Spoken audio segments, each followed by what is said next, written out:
یہ وہ عشرہ ہے جو جہنم سے آزادی کا عشرہ۔ اگر کسی کو اس بات کا علم ہو کہ جہنم ہے کیا جس سے یہ عشرہ ہمیں بچا رہا ہے تو اس عشرے کی اہمیت اور بڑھ جاتی ہے۔ اللہ تعالیٰ نے کافروں، مشرکوں، منافقوں اور دوسرے مجرموں اور گناہ گاروں کو عذاب اور سزا دینے کے لیے آخرت میں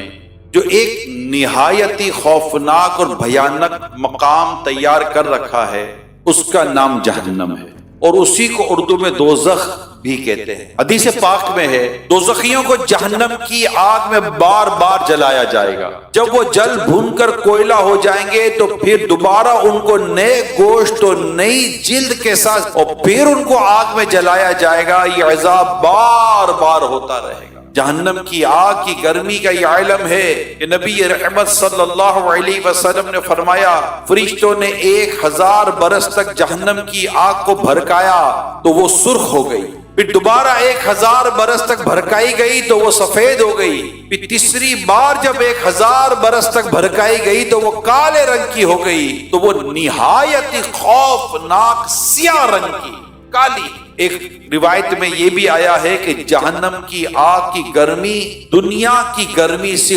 69 درجے زیادہ ہے۔ ایک حدیث میں ہے جہنم میں آگ کا ایک پہاڑ ہے جس کی بلندی 70 برس کا راستہ ہے، دوزخیوں کو اس کے اوپر چڑھایا جائے گا تو 70 برس میں وہ اس کی بلندی پر پہنچیں گے، پھر ان کو اوپر سے گرایا جائے گا یہاں تک کہ وہ 70 برس میں نیچے پہنچیں گے۔ اسی طرح ہمیشہ ان پر عذاب جاری رہے گا۔ جہنم کا جو سب سے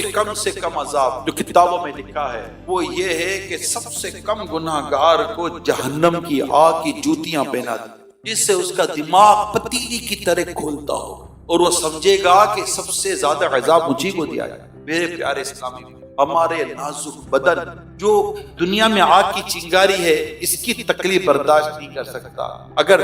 موم بتی پر انگلی یا ہاتھ آ جائے تو وہ برداشت نہیں ہوتا، چولہا جلاتے ہوئے ہم ڈرتے ہیں، جلتی سگریٹ اگر پاؤں کے نیچے آ جائے تو ایک چھالا ہو جاتا ہے جس کی تکلیف ہم سے برداشت نہیں ہوتی۔ اللہ نہ کرے، اللہ نہ کرے، اللہ نہ کرے، اللہ نہ کرے، اللہ نہ کرے، اللہ نہ کرے، گناہوں کی وجہ سے ایمان برباد ہو گیا تو کیا کرے؟ اللہ ناراض ہو گیا جہنم میں ڈال دے گا تو